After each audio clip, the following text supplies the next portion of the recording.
Imagine rolling across a smoke-filled European field in 1944, shells exploding around you, and your only lifeline to survival is a voice crackling through the noise. What if that voice was clearer, faster, and more reliable than your enemy's? That's the hidden edge American Sherman tanks held over German forces, a game-changer they never saw coming. Today, we're peeling back the layers on how those unassuming radios turned the tide in ways firepower alone couldn't. Tank warfare in World War II was a nightmare of confusion and split-second decisions. Crews jammed into metal boxes, engines roaring like beasts, had to spot threats, aim guns, and move as one unit, all while dodging anti-tank rounds that could turn their ride into a coffin. Communication wasn't just nice to have, it was everything. Without it, platoons scattered, ambushes failed, and opportunities slipped away. Early in the war, many armies struggled with this, relying on flags, hand signals, or runners who rarely made it back. But as battles grew more intense, from the deserts of North Africa to the hedgerows of France, the need for instant links became crystal clear. One side figured it out better, and it wasn't the one with the biggest guns. Germany stormed into the war with a radio revolution that stunned the world. Their panzer divisions in 1939 and 1940 used sets like the WWII, installed in nearly every tank, to orchestrate lightning strikes across Poland and France. Commanders could bark orders, adjust formations on the fly, and overwhelm slower foes who still waved colored cloths to signal. This blitzkrieg magic relied on AM modulation, which worked fine in open terrain but faltered when tanks revved up or static built from electrical interference.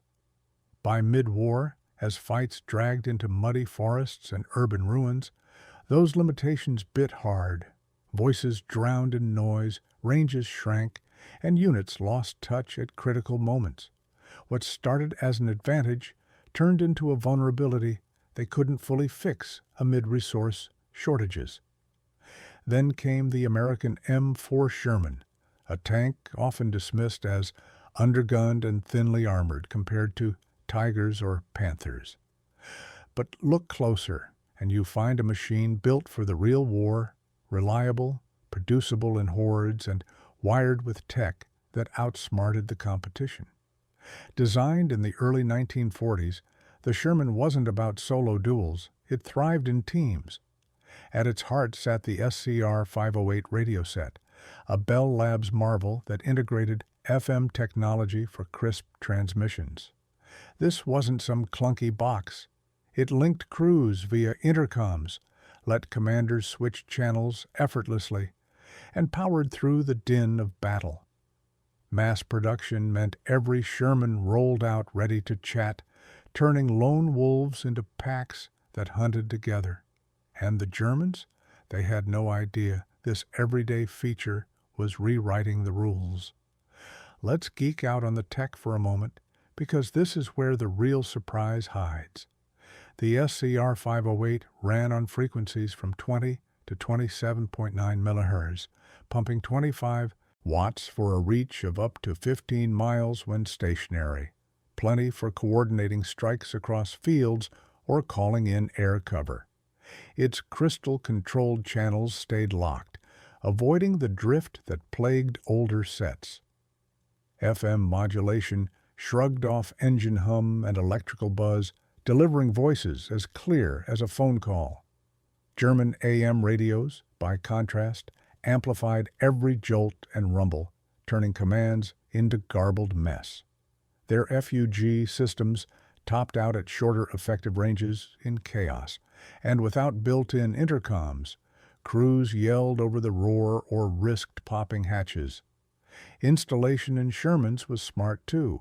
Mounted securely with dynamotors handling 24-volt power, it endured bumps that fried lesser gear.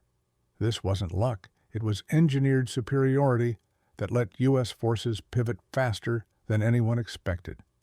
Now picture the Battle of Aracourt in September 1944, where this tech proved its worth in blood and steel. Patton's Third Army clashed with German panzers in foggy Lorraine fields, outnumbered but not outmatched. Sherman's, linked by flawless radio nets, flanked enemy positions before the Germans could regroup. One platoon leader spotted a Panther ambush, whispered coordinates to artillery, and watched shells rain down, all in minutes. German crews, hampered by fuzzy signals, hesitated or misfired, losing dozens of tanks to coordinated traps.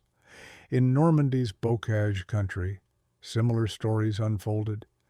Hedgerow breaches turned deadly for panzers when U.S. units radioed warnings and swarmed from unexpected angles. These weren't flukes. Clear comms meant fewer friendly fire mishaps and quicker adaptations to the unpredictable grind of invasion beaches and breakout chases. So why didn't the Germans catch on? Captured Shermans often had their radios smashed by retreating crews to deny the tech, following strict orders to destroy sensitive equipment. Even when intact, German evaluators focused on armor and guns, overlooking the FM wizardry because their doctrine prized individual prowess over network smarts. Intelligence reports trickled in, but wartime chaos, bombing raids, crippling factories, resource pinches meant no quick upgrades. Speculation lingers that hubris played a role. After early victories, they underestimated Allied innovations until too late. Rumors from post-war interrogations hint at frustration among panzer commanders who heard crisp enemy chatter on intercepted bands but couldn't match it. This blind spot cost them dearly in fluid fronts where speed trumped strength. But radios weren't the Sherman's only trick up its sleeve.